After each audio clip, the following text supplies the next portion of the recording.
Hi friends, ഇന്ന് ഞാനിവിടെ ഉണ്ടാക്കാൻ പോകുന്നത് ഒരു പോർക്ക് ഫ്രൈ ആണ്. അത് സാലഡിൻ്റെ കൂടെയും സ്റ്റാർട്ടറായിട്ടൊക്കെ നമുക്ക് ഉപയോഗിക്കാൻ പറ്റിയതാണ്.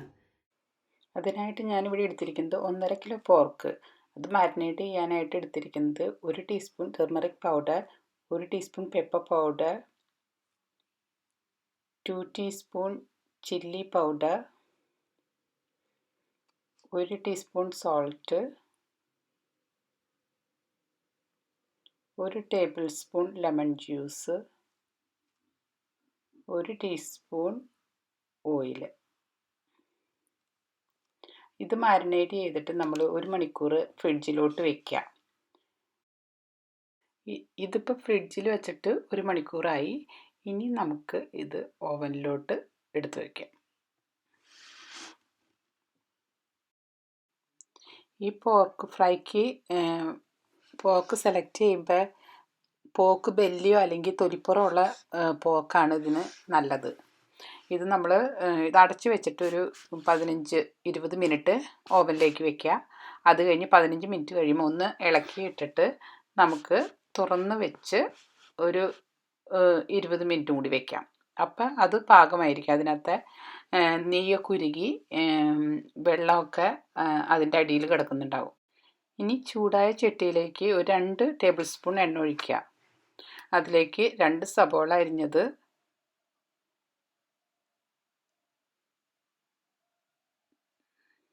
കോക്കനട്ട് ചിപ്സ് കുറച്ച്,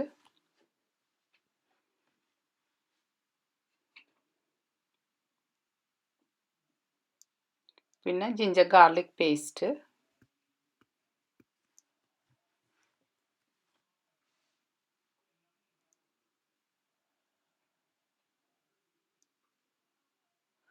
പച്ചമുളക് ഒരു 10 എണ്ണം,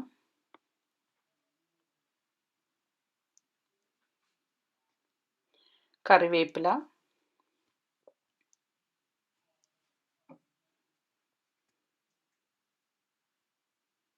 ഇതിട്ടിട്ട് നന്നായിട്ടൊന്ന് വഴറ്റുക. അതിൻ്റെ കൂടെ ഒരു 1/2 teaspoon chilli powder, 1/2 teaspoon turmeric powder, പിന്നെ 2 ടീസ്പൂൺ മസാലപ്പൊടി.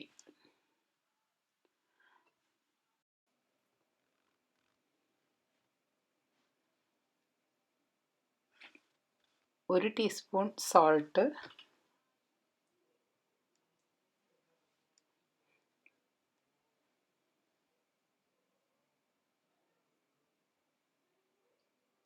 ഒരു ടീസ്പൂൺ പെപ്പർ പൗഡർ, പിന്നെ ടൊമാറ്റോ കൂടി ഇട്ടിട്ട് നന്നായിട്ടൊന്ന് വഴറ്റി കൊടുക്കാം. ഇപ്പം മിക്സ് ഒരുവിധം റെഡി ആയിട്ടുണ്ട്. ഇനി നമുക്ക് ഓവനിൽ നിന്ന് പോർക്ക് പുറത്തേക്ക് എടുത്തിട്ട് ഇതിൻ്റെ കൂടെ നമുക്ക് മിക്സ് ചെയ്യാം.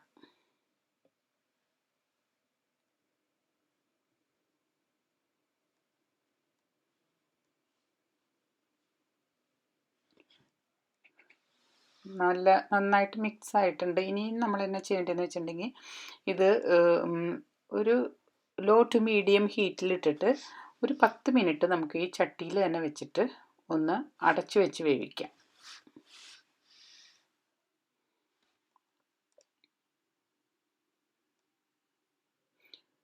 ഇപ്പം നമ്മുടെ പോർക്ക് ഫ്രൈ റെഡി ആയിട്ടുണ്ട്.